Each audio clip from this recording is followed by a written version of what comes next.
बहुत साल पहले पृथ्वी पर एक एलियन स्पेसशिप आता है। वह एक इंजरने के पास आकर रुकता है और उसमें से एक एलियन बाहर निकलता है जो दिखने में बिल्कुल इंसान जैसा होता है। कुछ ही देर बाद स्पेसशिप उसे वहीं छोड़कर पृथ्वी से वापस चला जाता है। वह एलियन अपने हाथ में पकड़ी हुई कटोरे जैसी एक चीज नीचे रखता है। फिर अपने कपड़े उतारता है और उस कटोरे को खोलता है जिसमें कुछ कीड़ों जैसा दिखाई देता है। फिर वह उस चीज को खा लेता है। जैसे ही वह उसे खाता है, उसके शरीर में अजीब बदलाव शुरू हाथ पैर टूटकर हो जाते हैं। उसका शरीर फटने लगता है, बिखर जाते हैं और वह पानी में गिर जाता है। लेकिन पानी में गिरते ही उसका डीएनए फिर से जुड़ने लगता है और उसी डीएनए से इंसान की उत्पत्ति होती है। समय बीतता है और हम पहुंचते हैं साल 2089 में, जहां कई आर्कियोलॉजिस्ट एक जगह रिसर्च कर रहे होते हैं, जिनमें एलिजाबेथ नाम की एक वैज्ञानिक भी होती है। उन्हें एक गुफा के अंदर आदिमानव समय की पत्थरों पर बनी ड्राइंग मिलती है, जिसमें एक इंसान आसमान की तरफ कुछ तारों की ओर इशारा कर रहा होता है। इस चित्र को देखकर सभी वैज्ञानिक बहुत खुश हो जाते हैं, क्योंकि उन्हें लगता है कि यह किसी बड़े रहस्य का संकेत है। गुफा के अंदर उन्हें और भी बहुत सारी पुरानी ड्राइंग मिलती है। इसके बाद हमें अंतरिक्ष में एक स्पेसशिप जाता हुआ दिखाई देता है, जिसके अंदर एक आदमी सभी को मॉनिटर कर रहा होता है। असल में वह आदमी इंसान नहीं, बल्कि एक रोबोट होता है, जिसका नाम डेविड होता है। स्पेसशिप में बाकी सभी वैज्ञानिक सो रहे होते हैं और डेविड अपनी तकनीक से सो रहे लोगों के सपने भी देख सकता है, और वह ऐसा ही करता रहता है।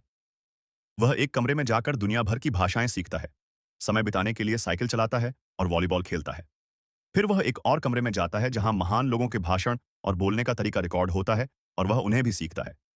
अचानक स्पेसशिप में लाल लाइट जलने लगती है और अलार्म बजता है। एआई आवाज आती है कि वे अपनी मंजिल के बहुत करीब पहुंच चुके हैं। डेविड मॉनिटर रूम में जाकर सामने देखता है, जहां एक सुंदर ग्रह दिखाई देता है जो दूर से बिल्कुल पृथ्वी जैसा लगता है। वापस आने पर वह देखता है कि एक कैप्सूल खुला हुआ है और एक महिला जाग चुकी है, जो कुछ दूरी पर पुशअप कर रही होती है। वह डेविड से कपड़े मांगती है और पूछती है कि हम कितने दिन से सो रहे थे। डेविड बताता है, 2 साल 3 महीने।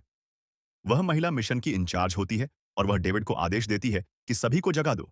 इसके बाद डेविड सभी वैज्ञानिकों को नींद से जगा देता है। कुछ लोग ठीक रहते हैं, लेकिन कुछ को उल्टी और कमजोरी महसूस होती है।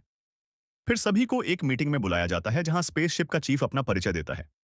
एक बड़े प्रोजेक्टर पर एक बूढ़े आदमी का रिकॉर्डेड मैसेज चलता है, जिसमें वह मिशन के बारे में बताता है और एलिजाबेथ और चार्ली को रिसर्च का लीडर घोषित करता है। एलिजाबेथ और चार्ली बताते हैं कि दुनिया के अलग अलग हिस्सों से उन्हें वही स्टार पैटर्न मिला और उसी के आधार पर वे यहां तक पहुंचे हैं। उनका असली मकसद था इंसानों को बनाने वालों को ढूंढना।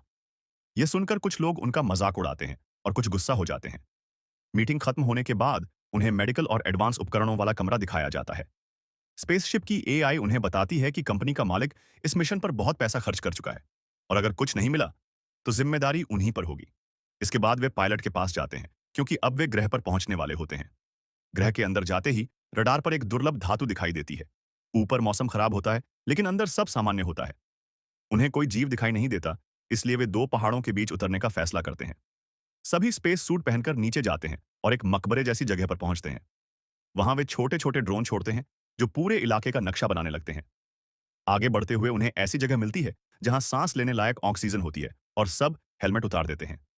डेविड को एक जगह काला चिपचिपा पदार्थ मिलता है और वह पत्थर पर कोड जैसा कुछ बनाता है, जिससे एक नीली रोशनी निकलती है और एलियन के होलोग्राम दिखाई देते हैं, जो भाग रहे होते हैं। उन्हें एक कटा हुआ सिर भी मिलता है, जिसका सैंपल लिया जाता है। डेविड ऊपर चढ़कर एक दरवाजा खोलता है, जिसके पीछे उन्हें एलियन का सिर मिलता है और अंदर एक विशाल इंसान जैसी मूर्ति दिखाई देती है। फिर मौसम अचानक खराब होने लगता है और वे सब जहाज की तरफ लौटने लगते हैं। तूफान आता है, बैग गिर जाता है। एलिजाबेथ उसे लेने जाती है और तूफान में उड़ जाती है, लेकिन डेविड रस्सी से उन्हें बचा लेता है। पता चलता है 2 लोग अंदर ही रह गए हैं। कप्तान कहता है, तुम आज वहीं रुको, हम कल लेने आएंगे। जहाज में एलियन सिर की जांच होती है। हेलमेट हटाने पर पता चलता है इतने साल बाद भी वह सुरक्षित है। इंजेक्शन देने पर सिर प्रतिक्रिया करने लगता है, लेकिन अचानक वह फट जाता है। एलिजाबेथ डीएनए टेस्ट करती है और पता चलता है वह इंसानों से मैच करता है। दूसरी तरफ डेविड चोरी से काला तरल निकालकर चार्ली की शराब में मिला देता है। उधर अंदर फंसे 2 लोग एलियन लाशों के ढेर तक पहुंचते हैं और एक सौंप जैसा जीव उन पर हमला कर देता है, जिससे दोनों की दर्दनाक मौत हो जाती है। अगले दिन चार्ली की हालत बिगड़ जाती है। उसकी आंखों में कीड़ा दिखाई देता है, नसें फूल जाती हैं। उसे जहाज लाया जाता है, लेकिन खतरे के कारण कप्तान अंदर आने से मना कर देती है। चार्ली खुद कहता है, मुझे मार दो नहीं तो सब मर जाएंगे, और कप्तान उसे जला देती है। इसके बाद एलिजाबेथ की जांच होती है। इसके बाद डेविड एलिजाबेथ को लैब में लेकर जाता है और उसका टेस्ट करता है। टेस्ट में पता चलता है कि एलिजाबेथ प्रेग्नेंट है और उसका तीसरा महीना चल रहा है। यह सुनकर एलिजाबेथ हैरान रह जाती है, क्योंकि वह कभी मां नहीं बन सकती थी। घबराकर वह डेविड से कहती है, मेरे पेट से इसे अभी निकालो। लेकिन अचानक उसे चक्कर आता है और वह गिर जाती है। तभी डेविड उसे इंजेक्शन देकर बेहोश कर देता है। कुछ देर बाद जब दूसरे वैज्ञानिक उसे देखने आते हैं, तो एलिजाबेथ होश में आकर उन पर हमला कर देती है और खुद को बचाकर एक मेडिकल मशीन के पास पहुंच जाती है। वह मशीन के अंदर लेट जाती है और ऑपरेशन सेट कर देती है।